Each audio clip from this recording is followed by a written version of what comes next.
கடந்த 10-15 நாட்களாகவே எடப்பாடியாருக்கு எதிராக ரொம்ப நுட்பமாக துல்லியமாக காய்கள் நகர்த்தப்பட்டு இருக்கு.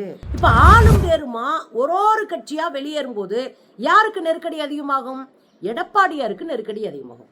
அதிமுகவை கொன்றொழித்தால் மட்டும்தான் 2வது இடத்துக்கு பாஜக வர முடியும்னு ஸ்கெட்ச். இது ஒரு தற்கொலைக்கு சமானமா. எடப்பாடியார தலைமையில வச்சு ஒரு கூட்டணியை செட் பண்றது தற்கொலைக்கு சமானம்.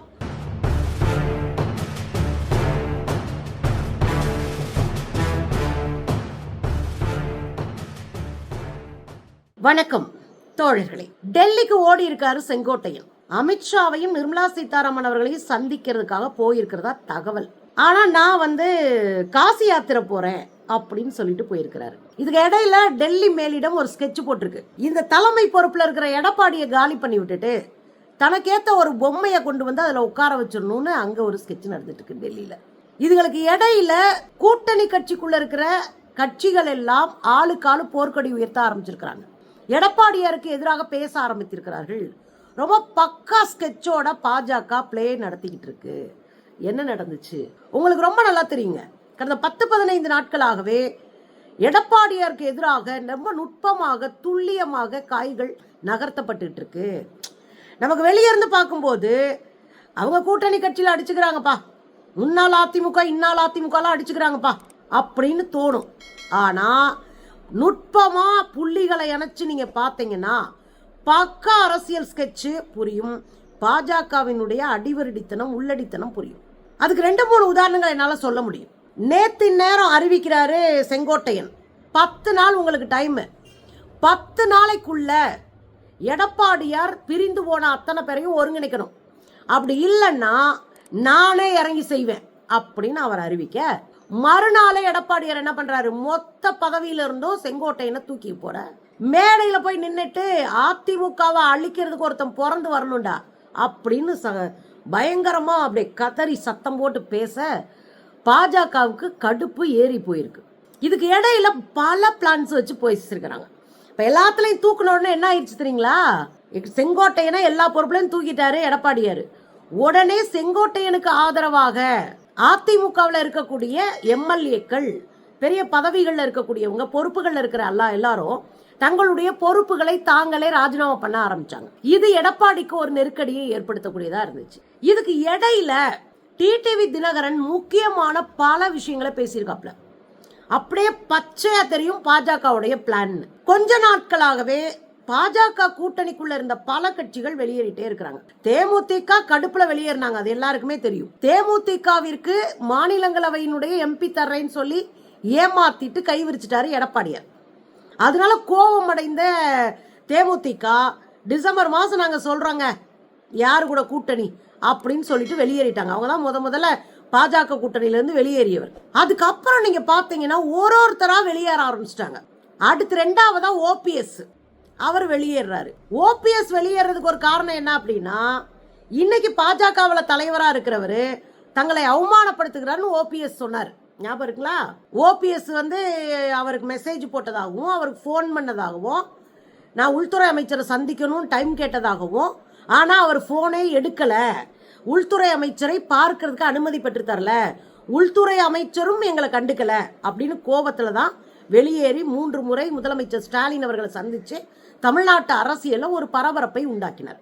இது ஓபிஎஸ் தரப்புல. கிருஷ்ணசாமி ரொம்ப நாளைக்கு முன்னாடியே வெளியேறிட்டேன்ட்டாரு. அவர் தான் முதல்ல சொல்லிட்டு இருந்தவர் தேமுதிகவோட, நாங்க வெளியேறோம், நாங்க இந்த இதுல இருக்க மாட்டோம், பாஜக எங்களை பயன்படுத்தி கொள்கிறது அப்படின்னு சரியா ஒரு பாயிண்ட் சொல்லிட்டு வெளியேறிட்டாரு டாக்டர் கிருஷ்ணசாமி.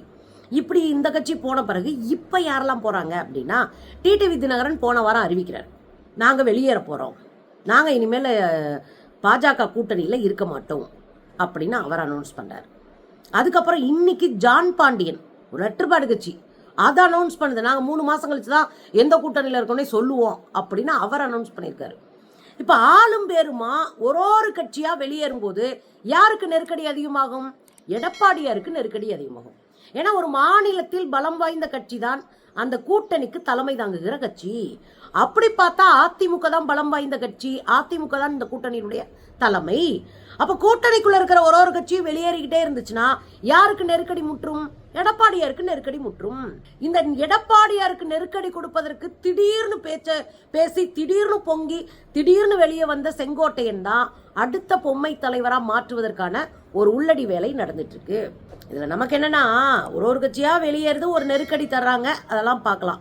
ஆனா இன்னொரு வேலையும் நடந்துட்டு இருக்குங்க. டிடிவி தினகரன் அப்படி பேசுறாரு. நேத்து மானாமதுரையில செயல் வீரர்கள் கூட்டம் நடந்திருக்கு, அமமுகவுடைய செயல் வீரர்கள் கூட்டம். அந்த கூட்டத்துல பேசிட்டு பத்திரிகையாளர்களை சந்திக்கும் போது பல விஷயங்களை போட்டு பொது இடத்துல உடைக்கிறாரு. அதுல ஒண்ணு, இப்ப இருக்காருங்க நயினார் நாகேந்திரன், அவர் சரியில்லைங்க. நயினார் நாகேந்திரன் சரியில்லை. அவர் என்ன பண்ணாரு, ஓபிஎஸ் உள்துறை அமைச்சரை சந்திக்கணும்னு சொல்லும் போது என்கிட்ட சொல்லியிருந்தா நான் டைம் வாங்கி கொடுத்துருப்பேன்றாரு. இது என்ன ஆணவ பேச்சு? அவர் எத்தனை முறை கால் பண்ணியிருக்காரு, எத்தனை முறை மெசேஜ் போட்டிருக்காரு. அப்புறமும் நீங்க பத்திரிகையாளர்கிட்ட போய் பேசுனீங்கன்னா இந்த ஆணவ பேச்சு தான் கூடாது. ஆனா அண்ணாமலை அப்படிப்பட்டவர் இல்லைங்க. அண்ணாமலை நல்லவர், அவர் எல்லா கூட்டணி கட்சிகளையும் அரவணைத்து போவார்னு கூட ஒரு பிட்ட சேர்க்கிறார். இங்கதான் நமக்கு இடிக்குது. எடப்பாடியாருக்கும் அண்ணாமலைக்கும் ஒத்து வராது. எடப்பாடியாருக்கும் அண்ணாமலைக்கும் கடுமையான சண்டை வந்து கூட்டணியே பிரிஞ்சாங்க. எடப்பாடியார் அண்ணாமலை இருந்தா கூட்டணிக்கே வரமாட்டேன்னு சொல்லி கடைசி நேரத்துல நயினார் நாகேந்திரனை கட்சி தலைமையில போட்டுட்டு அண்ணாமலையை தூக்கி ஓரங்கட்டினாங்க. புரியுதுங்களா? அப்ப எடப்பாடிக்கும் அண்ணாமலைக்கும் ஒத்து வராது. வெளியே வந்துட்டு டிடிவி தினகரன் என்ன சொல்றாரு, அண்ணாமலை நல்லவரு, இவருக்கு கூட்டணி கட்சிகள்கிட்ட எப்படி நடக்கணும்னு தெரியல நயினார் நாகேந்திரனுக்கு அப்படின்னு ஒரு குண்டை தூக்கி போறாரு. ஏன் சொன்னாருன்னு கடைசி சொல்றேன். ஓபிஎஸ் யாரால வெளியேறினாரு? எடப்பாடியாரால வெளியேறினாராம். சரி, ஆனா இவங்களெல்லாம் ஒருங்கிணைக்கிற முயற்சியை தொடர்ந்து மேற்கொண்டவர் யார் தெரியுமா? அமித்ஷா. அட கோமாளிங்களா, முதல்ல எம்ஜிஆரால் உசுர கொடுத்து உருவாக்கப்பட்ட, ஜெயலலிதா அவர்களால் கட்டி காப்பாற்றப்பட்ட அதிமுகவை உடைச்சு அந்தல சிந்தலை ஆக்குனது யாரு? அமித்ஷா குரூப். அதிமுகவை கொன்றொழித்தால் மட்டும்தான் 2வது இடத்துக்கு பாஜக வர முடியும்னு ஸ்கெட்ச். சசிகலா வந்து மேல வந்துடக்கூடாது, அவங்க முதலமைச்சரா வந்துடக்கூடாது, அதனால அந்தமா வரவிடாம ஜெயிலுக்கு அனுப்பு, ஓபிஎஸ் தூண்டி விட்டு கட்சியை ஓட, இப்படி பல வழிகள் வேலை பார்த்ததே பாஜக தான். ஆனா இவர் என்ன சொல்றாரு, எடப்பாடியாளர் ஓபிஎஸ் வெளியே போனார். உண்மையும் கூட தான். எடப்பாடியார் யாரையும் மதிக்கலன்ற தவிர ஒருங்கிணைத்து போகிற அரவணைத்து போகிற அறிவோ பாங்கோ அவருக்கு இல்லை. அதுக்கு இன்னொரு காரணம் இருக்கு. சின்னமாவை அரவணைச்சு போனாலோ ஓபிஎஸ் அரவணைச்சு போனாலோ தனக்கு கிடைத்திருக்கிற பதவியை அவங்க பங்கு போடுவாங்க. தனக்கு இப்ப கிடைச்சிருக்கிற வாய்ப்பு பறி போகும். அதனால எனக்கு இந்த பதவியும் இந்த வாய்ப்பும் ரொம்ப முக்கியம். அதனால நான் எனக்கு எதிராக இருக்கிற அல்லது என்னை 2ஆம் பட்சமா கருதுற யாரையும் கட்சிக்குள்ள சேர மாட்டேன்றது எடப்பாடியாருடைய வேலை, எடப்பாடியாருடைய திங்கிங். அதனால இவர் சொல்றாரு ஓபிஎஸ் யாரால வெளியே போனாரு, எடப்பாடியாரால வெளியே போனாரு. சரி, நயினார் நாகேந்திரன் திட்டமிட்டே கூட்டணி கட்சியில இருக்கிற எங்களை எல்லாம் வெளியே பத்தி விட்டாரு. என்னவா, நயினார் நாகேந்திரன் திட்டமிட்டே கூட்டணி கட்சியில வெளியே பத்தி விட்டாரு. ஆனா அண்ணாமலை நல்லவரு, கூட்டணி கட்சிகளை அரவணைத்து போவார். புள்ளி நினைச்சு பாருங்க, தெரியுதா? வர ஓபிஎஸ் அமித்ஷாவை சந்திக்க போறாருன்னு சொன்னதை என்கிட்ட சொல்லியிருந்தா சந்திக்க வச்சிருப்பேன்னு சொன்னதெல்லாம் ஆணவத்துடைய உச்சம். நயினார் நாகேந்திரனுக்கு இவ்வளவு ஆணவம் ஆகாது அப்படின்னு சொல்லியிருக்கிறாரு. அப்ப நயினார் நாகேந்திரன் தலைமை பொறுப்புக்கு தகுதி இல்லாதவர், கூட்டணி கட்சிகளை அரவணைத்து போகிற பண்பு இல்லாதவர். நயினார் நாகேந்திரன் ஆணவம் முடிச்சவரு. ஒன்னா சொல்றாரு, எடப்பாடியை முதல்வர் வேட்பாளரா அறிவிச்சா யாராவது கூட்டணியில இருப்பாங்களான்னு கேக்குறாரு. எடப்பாடியை முதலமைச்சர் வேட்பாளரா அறிவிச்சா கூட்டணியில யாராவது இருப்பாங்களா? எடப்பாடியை தவிர நீங்கள் யாரை வேட்பாளரா அறிவிச்சாலும் நாங்க ஏத்துக்கிறோம் முதலமைச்சர் வேட்பாளரா. ஆனா எடப்பாடி அறிவித்தால் நாங்க இருக்க மாட்டோம். அதுக்குள்ள என்ன அழுத்தம் கொடுக்கறா? எடப்பாடிய ஸ்கிரீனை விட்டு காலி பண்ணு, சீன்ல இருந்து தூக்கு.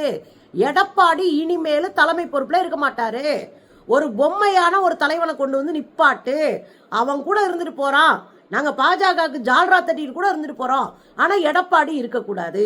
ஏன் எடப்பாடி இருக்கக்கூடாது? பாஜகவுக்கு எடப்பாடி ட்ரபிள கொடுக்கறாரு, மறுக்க முடியாது.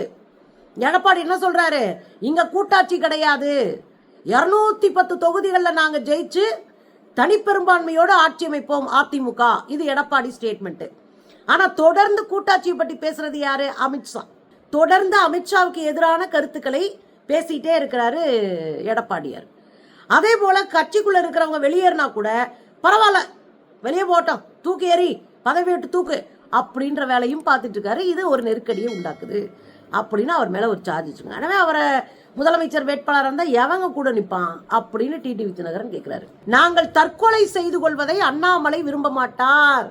இது ஒரு தற்கொலைக்கு சமானமா. எடப்பாடியார தலைமையில வச்சு ஒரு கூட்டணியை செட் பண்றது தற்கொலைக்கு சமானம். அண்ணாமலை தற்கொலைக்கு ஒருபோதும் உடன் நிற்க மாட்டார். அப்படின்னா என்ன அர்த்தம்? எடப்பாடியாருக்கு சப்போர்ட்டா நயினார் நாகேந்திரன் நிக்கிறாரு, ஆனா கூட்டணிகளுக்கு சப்போர்ட்டா அண்ணாமலை தான் நிப்பாரு. பழனிசாமி தவிர யார் வந்தாலும் ஏத்துக்கிறோம் அப்படின்னு முடிச்சிருக்காரு. இதுக்குள்ள ஒரு இக்கட்னா என்ன தெரியுங்களா? எடப்பாடி பழனிசாமியையும் நயினாரையும் மொத்தமா தூக்குறதுக்கான வேலை. எடப்பாடி பழனிசாமி கூட்டணி கட்சியை அரவணைக்க மாட்டாரு, அதே போல நயினாரும் கூட்டணி கட்சியை அரவணைக்க மாட்டாரு. நயினாரு திமுரு பிடிச்சவரு, எடப்பாடியார் சொந்த நலத்துக்காக எல்லாத்தையும் அடகு வைக்கிறவரு. இப்ப இது ரெண்டையும் சொல்லி திரும்ப எங்க வந்து நிக்கிறாங்க? எனக்கான ஒரு பொம்மை டம்மியா இருக்கிற செங்கோட்டையன் போதும், அவனை முதலமைச்சர்னு சொல்லி கிளப்பி விடுங்க. அதுக்கப்புறம் மிச்சம் இருக்கிற ஆளுகளை அப்புறம் ஒன்று சேர்த்து நாம கூட்டணி அமைப்போம். அப்புறம் தேர்தல் ஆணையத்தில் சொல்லி சின்னத்தை எல்லாத்தையும் எங்களுக்கே வாங்கி கொடுத்துருங்க. நாங்க தேர்தலில் ரெட்டலையை காமிச்சு ஓட்டு வாங்குறோம். நீங்க ஈஸியா தமிழ்நாட்டில் கால் பதிச்சிடலாம். யாரு? பாஜக. இந்த ஸ்கெட்ச் புரியுதுங்களா உங்களுக்கு? அடம் பிடிக்கிற எடப்பாடியை தூக்கிட்டு அண்ணாமலை தான் சரியான ஆளுன்ற ஒரு புரிதலை கொண்டு வந்து நயினாருக்கும் எடப்பாடிக்கும் சேர்ந்து ஆப்பு வைக்கிற வேலை தான் இன்னைக்கு டிடிவி பேசியிருக்கிற அஜெண்டா. இது பச்சையா பாஜகவினுடைய அஜெண்டா. இதுக்கு இடையில ஜான் பாண்டியன் என்ன சொல்றாரு? ஒரு லெட்டர் பேடு கட்சி ஜான் பாண்டியன் அவர் என்ன சொல்றாரு? இதுக்கு இடையில ஒரு லெட்டர் பேடு கட்சி ஜான் பாண்டியன் அவர் என்ன சொல்றாரு? மதுரை விமான நிலையத்திற்கு முத்துராமலிங்கனார் பேர் வைப்பேன்னு சொல்றாரு. முத்துராமலிங்கனாருக்கு பாரத ரத்னா விருது கொடுப்பேன், அதுக்காக நாங்க பரிந்துரை செய்வோம், நாங்க கேட்போம் ஒன்றிய அரசை என்று சொல்றார். இது தேவையே இல்லாத பேச்சு. எடப்பாடி பேசியது தேவையில்லாத பேச்சு. திண்டுக்கல்ல நேற்று எடப்பாடி இதை பேசியிருக்கிறார். ஏன்னா முக்குளத்தோர் வந்து சுத்து போட்டு அடிக்கிறானுங்க. அப்போ முக்குளத்தோரை நம்ம ஐஸ் வைக்கணும்னா முத்துராமலிங்கனாருக்கு மதுரை ஏர்போர்ட்டுக்கு பேரை வச்சு விட்டுருவோம், பாரத ரத்னா விருது கொடுத்துருவோன்னு சொன்னால் அவங்க கூட மண்டையாடிக்கிட்டு கூடயே நிற்பாங்க. அப்படின்றதால நேற்று அதான் அறிவிக்கிறாரு எடப்பாடியார். இது தொலைநோக்கு இல்லாத பார்வை, இது தேவையில்லாத ஆபத்தை எடப்பாடியாருக்கு உருவாக்கும். அதனால இன்னும் 3 மாசம் கழிச்சு நாங்க எந்த கூட்டணியில இருக்கோம் அப்படின்னு நாங்க சொல்றோம் அப்படின்னு சொல்றாரு ஜான் பாண்டியன். இப்ப புரியுதுங்களா? எல்லா கட்சியும் மொத்தமா கூட்டணி கட்சிகள் பக்கா ஸ்கெட்ச் போட்டு இறக்கி விட்டுருக்கு பாஜக. இன்னைக்கு இதெல்லாம் பேசி முடிச்சுட்டு நாளைக்கு அதிரடியான தகவல் தெரிவிக்க போறேன் அப்படின்னு அனௌன்ஸ் பண்ணி விட்டுட்டு இந்த செங்கோட்டையன் எங்க போறாரு? டெல்லிக்கு போறாரு.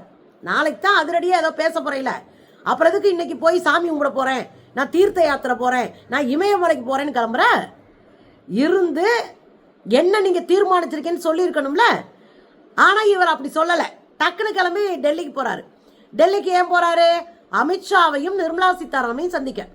பல முறை இவங்க 2 பேரை சந்திச்சுட்டாரு. இவரு சந்திச்சு எடப்பாடியாருக்கு ஒரு ஜர்க்கா கொடுக்கறேன்னு நினைச்சுக்கிட்டு சந்திச்சுட்டு இருக்காரு. ஆனா பாஜக பக்காவா பிளான் பண்ணி ஒரு டம்மி பீஸான செங்கோட்டையனை வச்சு அதிமுகவை முடிச்சு விடுறதுக்கு ஏற்பாடாயிருச்சு. அதுக்காக தான் டெல்லிக்கு ஓடி இருக்காரு செங்கோட்டையன். ஆனா இங்க என்ன சொல்றாரு? ஹரித்வார்ல போய் சாமி கும்பிட போறேன்றாரு. எங்களெல்லாம் பார்த்தா காதுல டன்னு கணக்குல பூ வச்சு சுத்துற மாதிரி இருக்கு இந்த கும்பலுக்கு. ஒரு விஷயத்த நல்லா புரிஞ்சுக்கணுங்க. அதிமுகவினுடைய பலவீனத்தை பயன்படுத்தி கொண்டு அவர்கள் 4 துண்டா பிரிஞ்சு இருக்கிற சூழலை பயன்படுத்தி கொண்டு, சொல்ல போனா அதை பிரிச்சதே அவங்க தான், பாஜக கும்பல் தான் பிரிச்சதே. ஆனா என்ன சொல்லுதுங்க? உள்கட்சி விவகாரம் அப்படின்னு உள்ளடி வேலை பார்த்துட்டு இன்றைக்கு அதிமுகவை ஒரு டம்மி கையில கொடுத்துட்டு, இப்ப இருக்கிற எல்லாமே டம்மிங்க தான் அதிமுக, அது வேற. இதை விட கையை கட்டி சேவை பண்ற பெரும் டம்மி ஒன்று கையில கொடுத்துட்டு மொத்தமா அதிமுகவை ஆட்டைய போடுறதுக்கு டெல்லி ஸ்கெட்ச் போட்டுருச்சு. எடப்பாடியாரை தூக்கி எறியறதுக்கு தயாராயிருச்சு. அதிமுகவுக்கு புதிய தலைமையை கொண்டு வர ஸ்கெட்சு முழுசா போட்டாச்சு. என்ன பண்றது? பசிக்கிறவன் தானே சாப்பிடணும். நம்ம என்ன வாயில வச்சு குச்சியை வச்சா குத்த முடியும்? அதிமுக அப்படிதான், தொண்டைங்க தான் பாவம்.